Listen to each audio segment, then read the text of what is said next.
We all know that airlines can lose our luggage, but what happens when nearly $22 million of gold goes missing?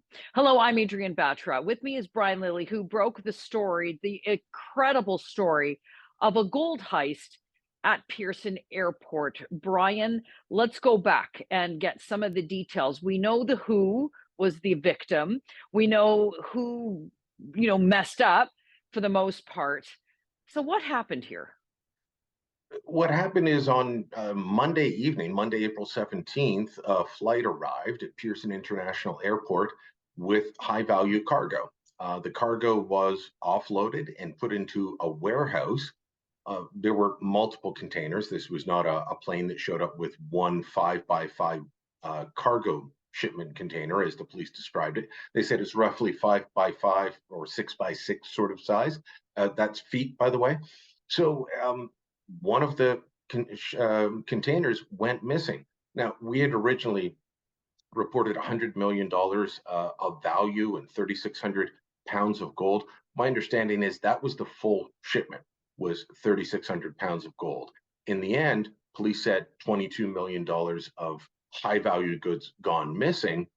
That's because they only got part of the shipment.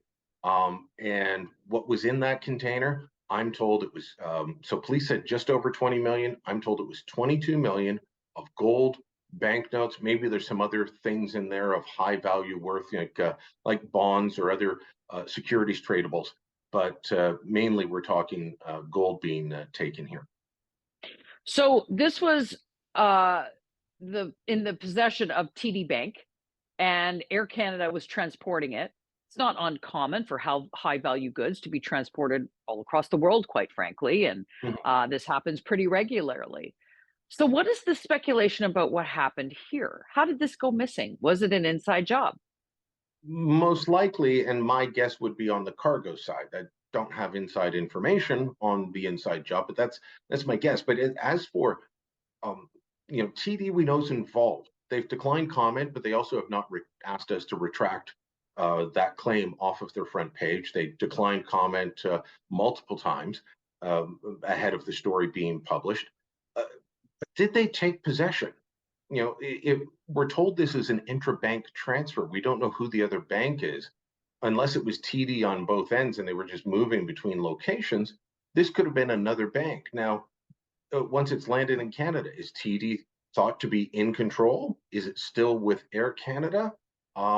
Who's going to eat the loss? My understanding is banks on transactions of this size, cargo of this size, they now have to self-insure on these sorts of things. So this is going to be very difficult to sort out for who's responsible for the losses here, but significant losses that it came out in the news on the day TD was holding its annual general meeting of shareholders. Yeah, a little bit of embarrassment on all fronts. Let's talk about the police investigation with respect to this. I think that there is a lot of effort and resources and energy that are going into figuring this out. What do we know? Peel Regional Police is leading up the investigation. They went to great pains to make that clear after I wrote that the RCMP had been engaged. They wanted to, everyone to understand that it's their investigation. But let me be clear: the RCMP has been called. They've been asked to provide support, resources, answer questions, things like that. But it's a Peel investigation. The RCMP doesn't want this being laid at their feet either. So it was a bit of a police, turf battle going on Thursday after the initial reports came out. Air Canada Corporate Security is also involved. So is TD Corporate Security and the folks at the Greater Toronto Airport Authority. Although my understanding from GTAA is that they do not look after the cargo areas. Like that's the responsibility of the people that own them. And there's some question as to whether those are actually on airport grounds or off airport grounds. But that's besides the point. Everybody, it's all hands on deck. So, we're 5 days in now, as you and I talk, since this happened. Are police going to be executing search warrants? Do they know who it is? Do they have a sense of who it is? Are they looking towards organized crime? We do know that there are gangs and organized crime elements that operate at Pearson Airport, just like every airport around, major airport anyway, around the world. There's a lot of goods going in and out. Criminals want to be part of that. They want to skim off the top if they can. Mhm. And so they always target these facilities. But exactly who was behind this, I'm not sure police know at this point, or they might have moved in. There's not going to be a lot of, tears shed over a bank losing some assets. Unfortunately, it does affect the consumer ultimately, but I think that there's a great deal of frustration with the revenues and the profits that banks make in general. So I don't think that there's going to be too much sympathy there, Brian. But regardless of that, there's such a intrigue and interest in a story such as this. I mean, I countless movies, countless stories, countless TV shows written about, talked about, produced about a bank heist, a gold heist, all these sorts of things. Um, are we, is there any indication these are grand, master criminals? Could this be, I think Pearson is one of those so-called soft targets for these sorts of things. What have some of your police sources told you? I don't think they really know who's behind it at this point. And so they don't know, is it a grand mastermind? Is it a criminal wizard?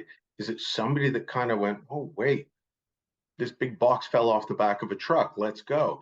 Mhm. So eh, I think that they are, quite frankly, scratching their heads trying to sort this out. It'll be interesting to see if, perhaps today, perhaps in coming days, there are arrests and we find out that Mm. there was organized crime, or that it was just a bunch of friends who worked at the airport and were frustrated at what they were seeing and decided to take their chance. Um, Maybe they don't get caught, or maybe they start spending the money wildly. And Tommy, who didn't show up for his shift on Tuesday and never made that much money, is suddenly driving a Lamborghini, tipping everyone off that he's the guy that was part of the heist. These are going to be the interesting questions and stories, and that's also the stuff that movies are made of. How Well, does the heist absolutely. happen, and Yeah. how do they get caught or not?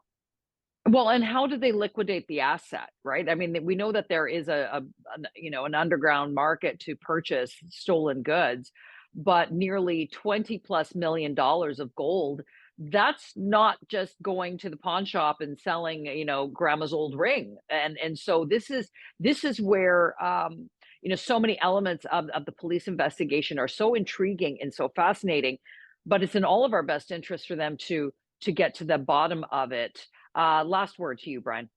Yeah, there's going to be people who are cheering for the police to get to the bottom of it, and as you alluded to earlier, some people don't mind that a bank got ripped off, and they'll be cheering for the bank robbers. That's a story in itself as old as Robin Hood, if going back Mhm. centuries. So some people want this solved, and some want to cheer on the bank robbers, Adrian. That's right. Well, it's the great 2023 gold heist. Log on to Facebook and Twitter. Let us know what you think and go to the torontosun.com. You'll find more on this story from Brian Lilley and reporting you will not find anywhere else.